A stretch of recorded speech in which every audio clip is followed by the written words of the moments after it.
The Obama administration insists that Russia is providing military assistance to Syria that's being used against civilians, and it wants Moscow to suspend all cooperation. But Secretary of State Hillary Clinton said Thursday, despite the tough rhetoric between the countries, the U.S. is still hoping to work with Russia to stop the violence in Syria. We don't see eye to eye on all of the issues, but our discussions continue, and President Obama will see President Putin during the G20 in Mexico.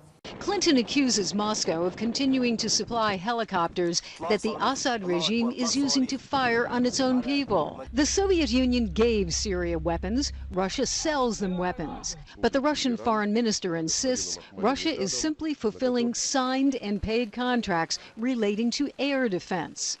Russia does not supply weapons used to suppress peaceful protesters, neither to Syria nor elsewhere, Sergei Lavrov said in a statement, which is not the case with the U.S., who regularly send police weaponry to the region.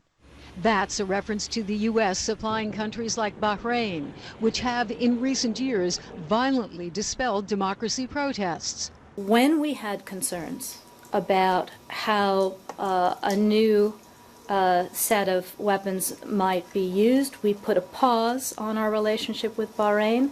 As for supplying arms to the Syrian opposition, the United States has provided no military support to the Syrian opposition. None.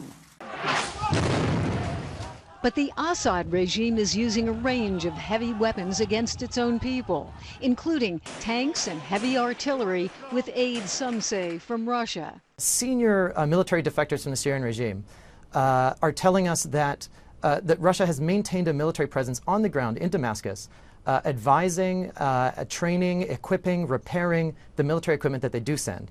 And that this includes repairs and upgrades to tanks, tanks that have been clearly used to aid in the crackdowns. According to a former U.S. ambassador to Russia, the administration's strategy now seems to boil down to shaming Moscow to ditch Assad. There is a great deal of frustration in Washington about our inability to make something constructive happen in Syria. And at the moment, the focus seems to be on why Russia is not doing what we, the Americans, and many Europeans, believe needs to be done. Human rights groups say it's not only Russia that's supplying weapons, Belarus could be doing it too.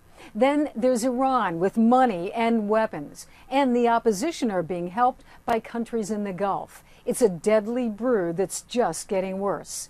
Jill Doherty, CNN, the State Department.